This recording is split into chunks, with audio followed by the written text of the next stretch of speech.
everybody, welcome back to the channel. Thanks for tuning in again for another weekly update on news and information about DCS World. I'm your host, of course, Prickly Hedgehog, and as always, I do hope this video finds you well wherever you're tuning in from. Well, apologies, of course, this week's newsletter is a day late, and that was because I did get called back to work last night, unfortunately. When you're on call, sometimes you get called.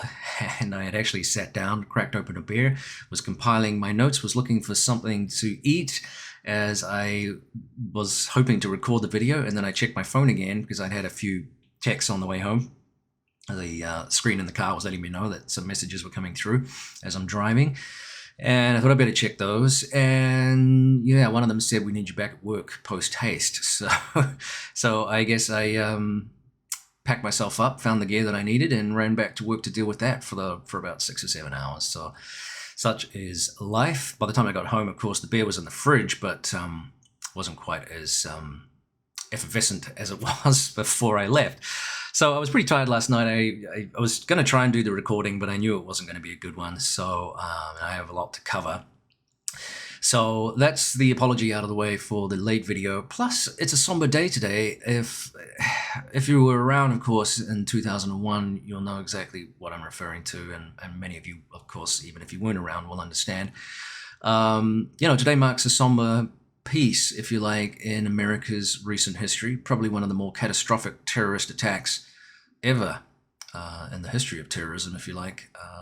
As seared in my brain, seeing those aircraft plunge into the Twin Towers, changing the landscape of Manhattan pretty much permanently, although we've rebuilt, is it the Freedom Tower there? It's a difficult thing to understand in many respects, the senseless waste of human life because of ideological differences. And here we are 20 years into, our work in Afghanistan, if you want to call it work, and little to show for it in many respects, it seems. And it was kind of ironic to me that I always consider those images from 2001, those planes, sort of seared into my memory as significant and iconic. And yet journalists were saying, here are some more iconic images of the 2020s, seeing people cling to transport aircraft trying to flee Afghanistan. It sort of was a weird circle of life, if you like, or a turning full circle moment for me, thinking about those comments. I don't think the two things are necessarily directly equatable in terms of the tragedy of it all, but the irony is not lost on me, and the sort of, history sometimes is brutal. And so I guess what I'm trying to say is, if you do have family, friends or loved ones that were lost over the last 20 years, as stemming not only from the attacks but also from friends and family who've fought and worked over in Afghanistan, you have my sympathies and condolences, because I think this has been in the grand scheme of things, a lumpy, fumbling, frustrating thing to kind of understand. And it's been a weird few weeks thinking about that, with this impending date here upon us. But we should not lose sight of the significance of the loss of life for those that fought the terrorists on the aircraft, for those that ultimately had to give their lives to this, as I said, the senseless ideology of other people. And it makes you think, you have to be careful about your ideology, because it can certainly blind you and cause division. So let's. I'm pausing here for a moment, but we'll get that out of the way now, and let's turn to something a little bit more positive, because it's been a very, very, very exciting week for Eagle Dynamics, and some of the information that we've got coming out of the studio, not only through the direct newsletters and, of course, Wags's videos. Speaking of Wags's videos, we saw the dual target track video for the F-16, which is pretty cool. So we've got some more development there on the sensory equipment of that fantastic aircraft, which is going to be, if they continue the work that they're doing, is going to be a nice accompaniment to the F-18, which of course is a brilliant aircraft. And we also saw this nice little video on the monocle, or the IHADSS, for the Apache. Before we begin looking at the Apache, which of course has been dominating the news over the last 3 weeks or so, thanks to these newsletters and the snippets of videos that Ego Dynamics keeps teasing us with. Let's look at the fact that we didn't have a major patch this week. We are waiting, of course, for the release of the channel map, which is going to be in final release, apparently. And, of course, that should accompany the Mosquito, which we've been looking forward to for quite a while now, because it was, remember, slated for release way back in Q1, which seems hard to believe. But, of course, as we know, it got shit-canned, the exterior modeling at least, and it was revamped. Went back to the drawing board a little bit to have the kinks ironed out, so to speak, and what we have seen of it is pretty spectacular. Now, tuning back here to the channel map, of course, they have done a number of changes. They're telling us here they've got about a dozen or so assets they've added in. These includes things, I won't read all these out, but we've got some more churches, we've got the Belfry of Dunkirk, we've got some forts, I think, and also a cathedral. In addition to those things, they've done a lot of revamping and reworking on bugs and things like that. They've done something interesting here, which I think is going to add realism to the environment. I'm not exactly sure what this is going to mean. I think there was going to be a little bit more wintry effects, if you like. So we're talking here the minimum and maximum temperatures for all of the seasons, winter, autumn, spring, and summer, of course. And they have done some improvements to trees, settlements, roads, bridge LOD models, and airfields. And they've also added some destruction models as well, which is going to be exciting for those of us wanting to bomb stuff with those beautiful mosquitoes that we're going to get. They've also done a number of significant fixes, as I mentioned, with regards to bugs along construction and building routes, as well as the unnatural ground forms that were present along river embankments. Those have been fixed and rectified as well. So, yeah, I'm looking forward to seeing the map and what they're saying here is a snow-covered winter season and various new unique assets, as I mentioned. So this includes those piers and forts and cathedrals and things. And, of course, the Mosquito itself is going to be pretty exciting. Now, speaking of the Mosquito, I was contacted by a fellow New Zealander, although I guess I'm probably more of a former New Zealander now, but Stu Braithwaite. Thank you, Stu, who reached out, sent me an email, and we got this wonderful image that he took of this de Havilland DH-98 Fighter Bomber 26 Mosquito, KA-114. Beautiful shot here. Thanks, Stu, for that. Stu, of course, takes photographs of aircraft, and he has a number of classic aircraft also on his webpage. I will put that up for you if you wish to purchase some of the prints from his website. You can get in touch with him. And of course, I can't wait to see what the Mosquito looks like in game. Obviously, this is a beautiful shot. I don't know much about this particular airframe. What I do know in broad terms is that New Zealand is one of the place right now. There's a number of craftsmen and engineers down there reproducing and renovating, if you like,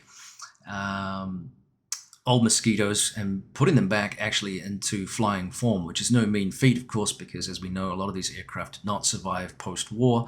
The fuselage is generally rather fragile. Not that the aircraft itself is fragile, but what I mean by that is that they don't stand the test of time if they're not well maintained, being wood. So they are subject to rot and moisture damage and things like that as well, which a lot of the airframes didn't survive, as I said, post-war, sadly. So there's very few flying examples around. The ones that are flying, quite a few of them, actually a cluster of them have actually been reproduced in New Zealand. So again, thanks to Stu for providing this fantastic picture and reminding us of what we've got to look forward to, hopefully next week if everything goes according to plan. So fingers crossed, because it's been a long time coming. Remember, of course, way back in Q1, we were promised this aircraft, and sadly, it wasn't ready. It wasn't up to spec, and Mr. Gray said, no, you need to do some more work on it, and hopefully it's going to be worth the wait.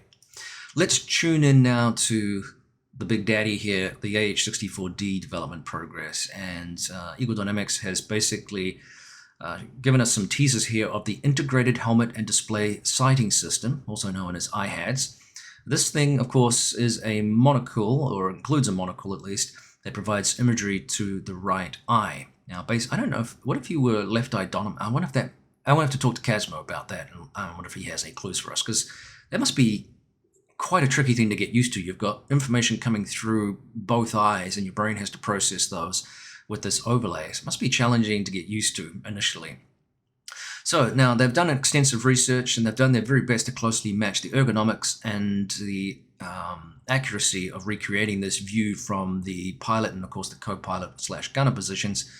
In addition to slaving the 30mm chain gun, the IHADSS also provides both pilots important flight navigation, weapon fire control, and sensor information, which is pretty cool.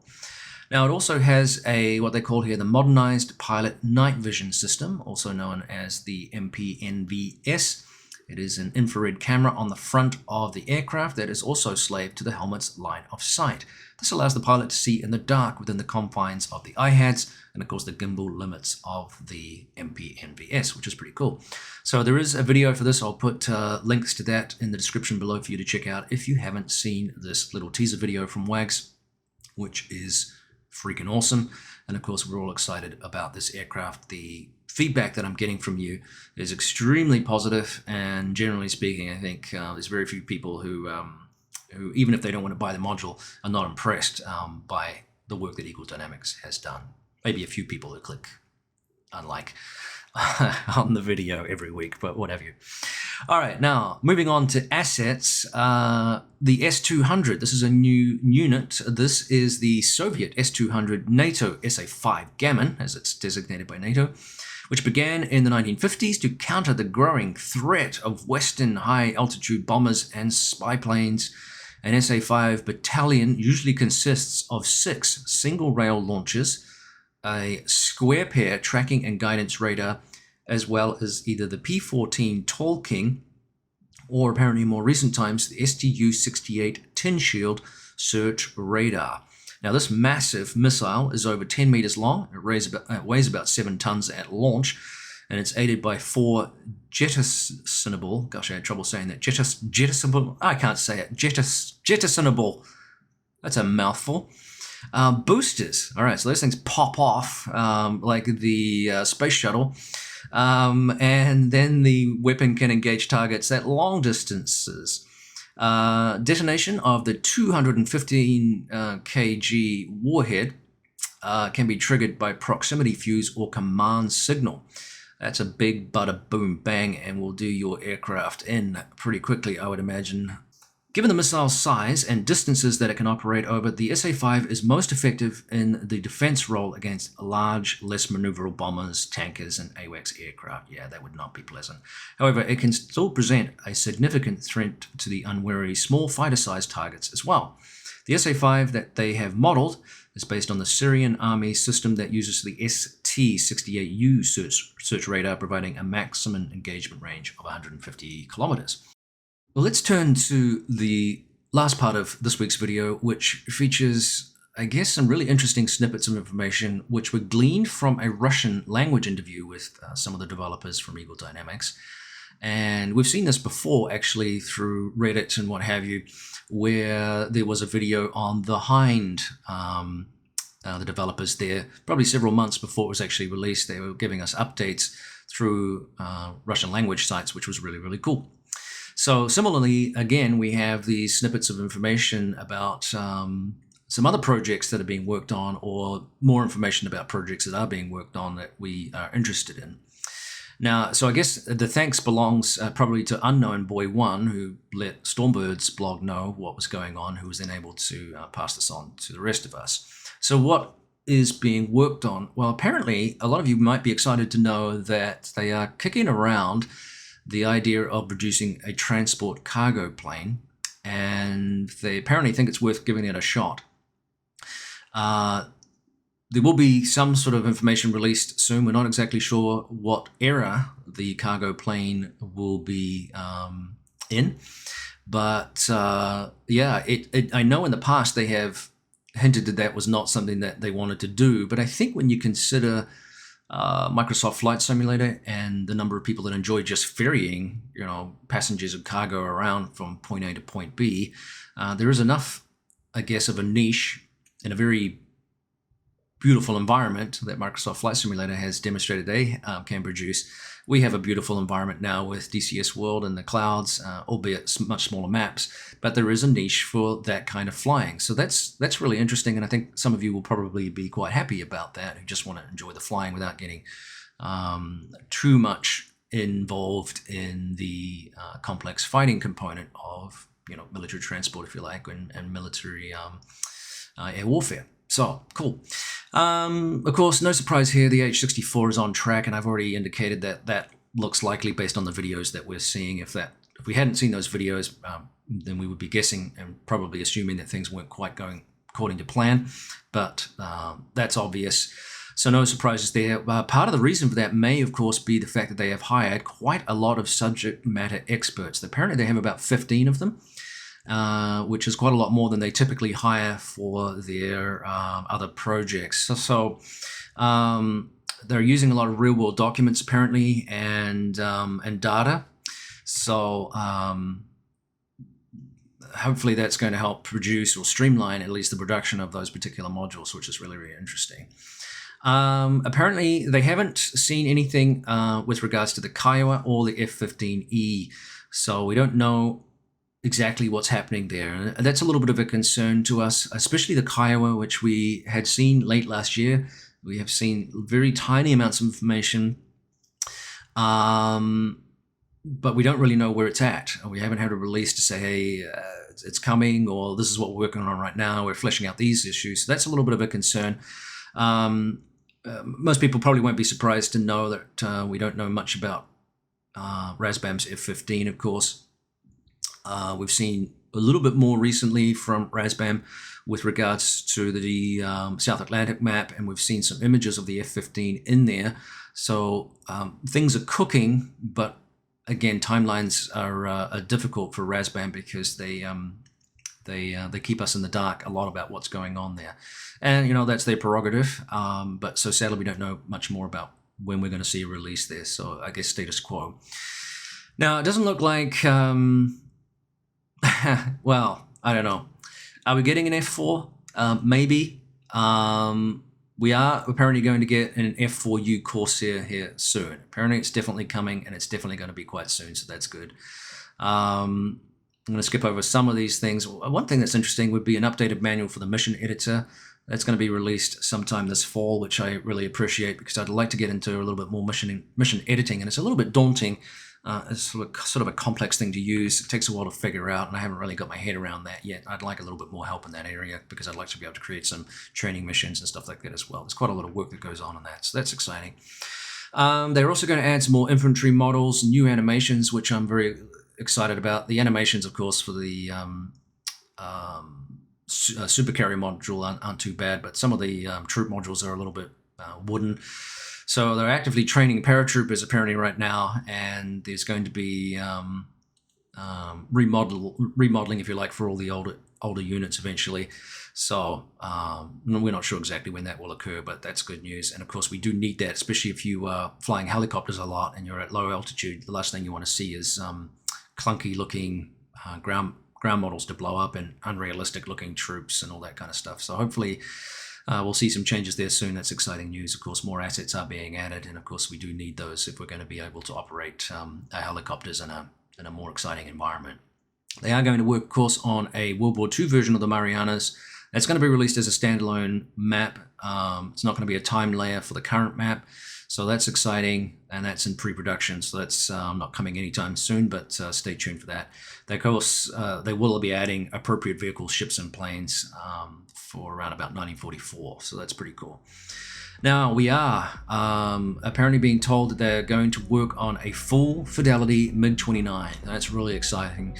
That will come apparently after the Black Shark 3 is released.